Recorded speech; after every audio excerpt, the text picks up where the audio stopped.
আজ যে জমিদার বাড়িটির কথা বলবো এটি বাগেরহাট জেলার কচু উপজেলায় রাড়ীপাড়া ইউনিয়নের গোয়ালমাঠ গ্রামে অবস্থিত।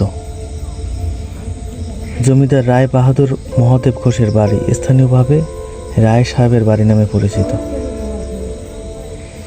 আসলে এই জমিদার বাড়িগুলো দেখলে গা শিহরে ওঠে।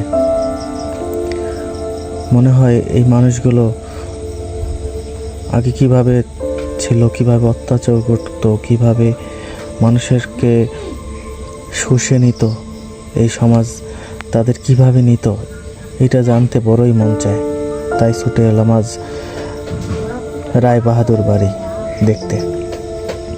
1947 সালে দেশভাগের পর জমিদার পরিবারটি ভারতে চলে যাওয়ায় বাড়িটি আজ পরিত্যক্ত।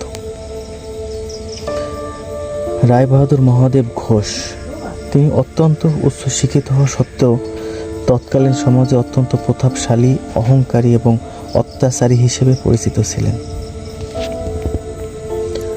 তার বাড়ির আশেপাশে নিম্নবর্ণের যত মানুষ ছিল তাদের চলাচলে সম্পূর্ণ নিষিদ্ধ ছিল। ওইখান থেকে তাদের জমিদার বাড়ির সামনে থেকে নিম্নবর্ণের কোনো ধরনের মানুষ চলাচল করতে পারত না। তিনি দরিদ্র কৃষকদের কাছ থেকে চড়া মূল্যে জমি ইজারা নিতেন এবং খাজনা দিতে যদি ব্যর্থ হতো কৃষকরা, তাহলে তাদের সর্বশান্ত করতেন। ভাবা যায় বিষয়টা, ভাবতে গেলে গায়ের লোম এখনো কাটা দিয়ে ওঠে। সম্পূর্ণ বাড়িটি নিরাপত্তা ও গোপনীয়তার জন্য বেশ পুরু প্রাচীর দিয়ে ঘেরা ছিল। ভেতরে ছিল নজর কাড়া কারুকাজ ও জৌলুসপূর্ণ অন্দরমহল, যা কালের বিবর্তনে আজ হারিয়ে গেছে। আজকাল জাঁকজমকপূর্ণ এই ভবনটি কালের পরিক্রমায় ও অযত্নে ধ্বংসপ্রায়। দেয়ালগুলোতে খুব ধ্বংসের ছাপ। 1947 সালে দেশভাগের সময় জমিদার মহাদেব ঘোষ রাতের আধারে সপরিবারে ভারতে পাড়ি জমাতে বাধ্য হয়। এরপর তাদের কোনো বংশধর আর বাংলাদেশে ফিরে আসেনি, কারণ আসা সম্ভবও ছিল না। তারা নিম্ন শ্রেণীর এবং নিম্ন বর্ণের মানুষের উপরে যে পরিমাণ অত্যাচার করত, হয়তো তাদের কারণে এদেশে আর কখনো ফিরে আসা হয়নি। এক সময় এই প্রতাপশালী জমিদার বাড়িটিতে তার আঙিনায় বলতে গেলে সরকারিভাবে কৃষি প্রযুক্তি বিশ্ববিদ্যালয় তৈরি হয়েছে এবং বাড়িটি তাদের আন্ডারেই রয়েছে বলে স্থানীয় সূত্রে আমরা জানতে পারি।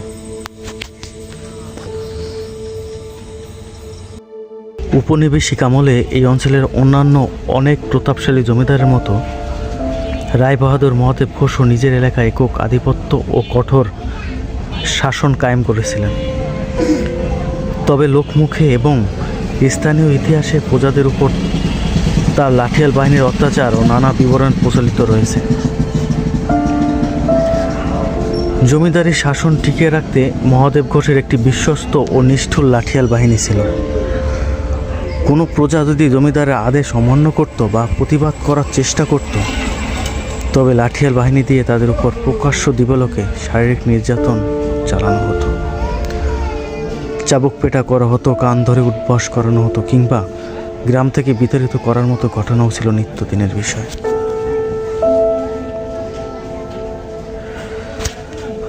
তৎকালীন সমাজতান্ত্রিক ব্যবস্থায় নিয়ম অনুযায়ী সাধারণ প্রজাদের জমিদারের সামনে জুতা পায়ে হাঁটা, ছাতা মাথায় দেওয়া বা উঁচু গলায় কথা বলার কোনো অধিকার ছিল না।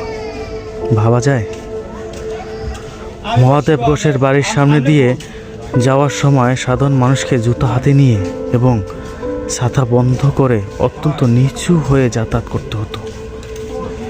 এই নিয়ম ভঙ্গ করলে কঠোর শাস্তির মুখোমুখি হতে হতো। কখনোই কোনো সাধারণ প্রজারা এই নিয়ম ভঙ্গ করলে তাদের বিরুদ্ধে নেমে আসতো কঠোর শাস্তি। ভাবতেও আজ গা শিউরে ওঠে। লোকমুখে আরও প্রচলিত আছে প্রায় ৪৫,০০০ টাকা ব্যয়ে এই জমিদার বাড়িটি নির্মাণ করা হয়েছিল। নির্মাণ কাজের জন্য সুদূর চীন থেকে লোক আনা হয়েছিল নির্মাণ কাজ এবং এর তদারকি করার জন্য। জৌলাসপূর্ণ ভবনটি আজ কালের সাক্ষী হয়ে দাঁড়িয়ে আছে। শুধু নেই সেই মানুষগুলো এবং সেই চকচকা তকতকা রূপ, আজ জরাজীর্ণ ভঙ্গুর ইতিহাসের সাক্ষী হয়ে দাঁড়িয়ে আছে।